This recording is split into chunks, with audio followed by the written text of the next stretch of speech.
What's up, everybody? Alex here. Welcome back to another video. And this one is a little bit of a concert review slash very minor career retrospective of one of my favorite guitarists and composers and musicians of all time, and that is Pat Metheny. I got a chance to see Pat just this past weekend here in Columbus.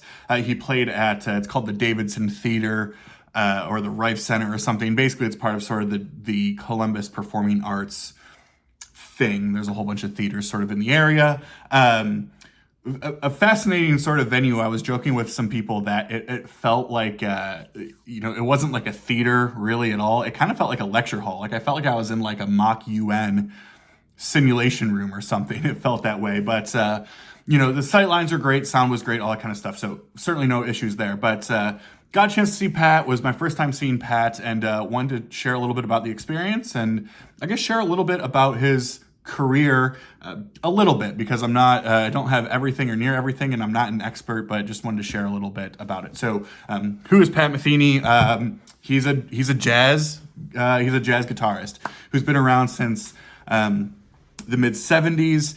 His very first album that he was ever recorded on was when he was playing with the great vibraphonist Gary Burton, and then would release a couple of solo records, his first solo records in the mid-70s, and then go on to form the Pat Metheny group. And since then, it's sort of sprawled off into a million different projects. So his discography catalog is a little bit confusing, very daunting, because it includes solo stuff, it includes his band that is different but it's kind of the same, it includes the Pat Metheny Unity Group, it includes records that are literally just him playing guitar and nothing else, and so it's kind of all over the place. But what was interesting was I learned at the show that he has released 53 records, and that's again since the mid-70s. So I have like 10 of them.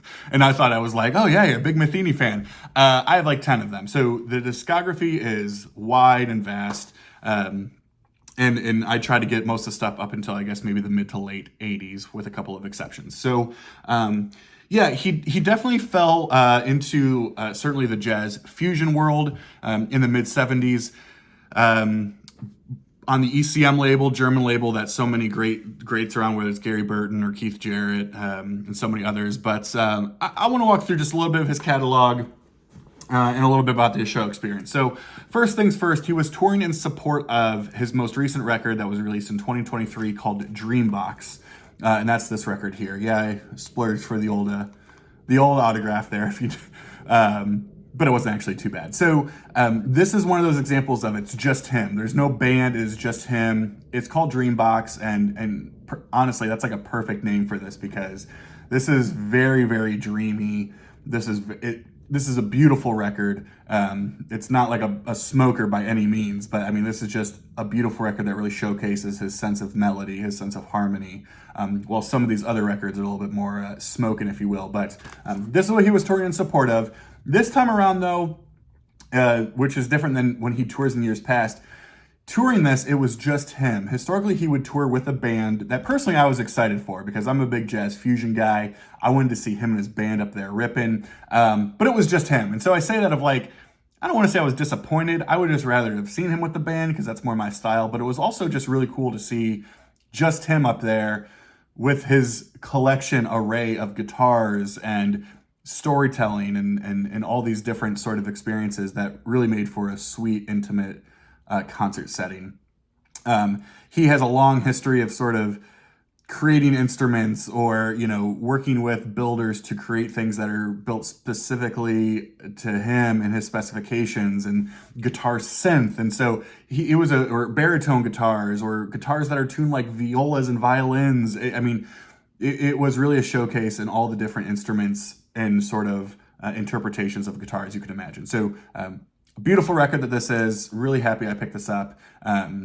Really enjoyed this. This was awesome. But so it was just him, acoustic guitar mostly, did bust out the electric and hollow body a couple times too. So I actually don't have his first record, Bright Size Life, which is kind of criminal as a jazz fusion fan. I've never been able to just find a copy of it, crazy enough, because I will say for jazz fusion people, Bright Size Life, that first Pat Metheny album, is just incredible. So I don't have it. So the first actual record in his collection I have is the debut from the Pat Metheny group, which is this one. This came out in 78 or 79, I believe. 78, again on ECM. So this is Pat Metheny, Lyle Mays, who he would connect with, I mean, essentially throughout his career, until we lost Lyle, I think several years ago. Mark Egan and Dan Gottlieb rounds this out. The first sort of major interpretation of the Pat Metheny group.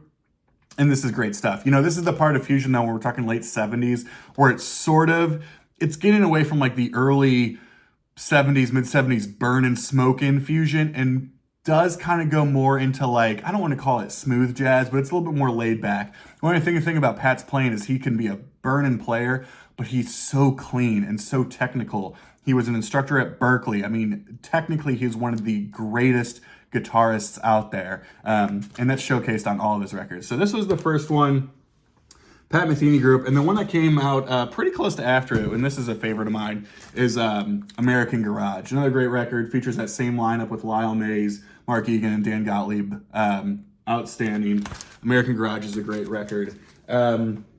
He would then sort of go on as he would go through his career and partner with some other people. Again, these sort of fall into either the solo records or the I don't know, the collaborations, if you will. So this is a classic here. This is a double from, I believe, 1980, called 8081. So this actually includes Charlie Hayden, Dak DeJohnette, Dewey Redman, and Michael Brecker. An incredible lineup here. This is a friggin' amazing record. This is where he was starting to actually partner with and collaborate with a lot of these jazz legends, especially when we're talking, there'll be more here on Charlie Hayden in a second, but obviously Brecker, DeJohnette, and Dewey Redman are just absolute classics.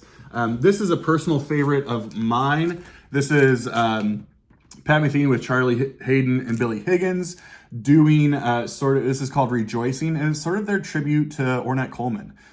So Charlie and Billy played with Ornette. Nice little promo copy here, which is awesome. And so a lot of interpretations here, as well as original sort of done in the style. So what's interesting is that you wouldn't think Pat, who sometimes falls into like almost like smooth jazz, like very laid back, almost elevator-y type fusion, would be able to that he would be such a huge fan of Ornette Coleman and all the avant free stuff that he was doing. But this is a killer record. I love this record. This is Rejoicing. I think this was mid 80s here that this came out. But yeah, absolutely killer. Some more kind of solo stuff here that I have. Chautauqua? I'm going to say it's Chautauqua. Yeah, New Chautauqua. Again, we're talking mid 80s here.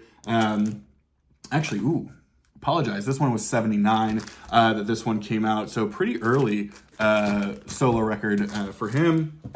More Pat Metheny group stuff. This is Off Ramp. Is this still the same?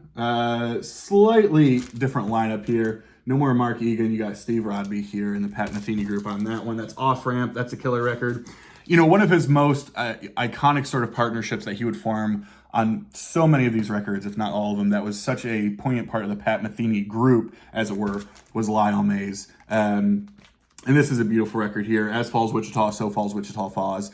An amazing, beautiful record with Pat and with Lyle. They just had an incredible partnership. This is a classic here, Pat Metheny wrote. This is Still Life Talking. This is a smoker here. Again, same way. You got Steve Rodby back on the bass here from the earlier group. No more Dan Gottlieb here. You're going with Armando Markel. So this is a great record. This came out in 87, so this is a little bit later now. Again, like when we're talking fusion stuff, this is a little bit later. But this is just an amazing record here, Still Life Talking. He did do one release on Blue Note. This was released as part of the Blue Note Tone Poet series a couple years ago. But it's Pat Metheny with John Scofield. So this is I Can See Your House From Here. Yeah, so this came out in 94, so I believe this was the first time this was probably available on vinyl.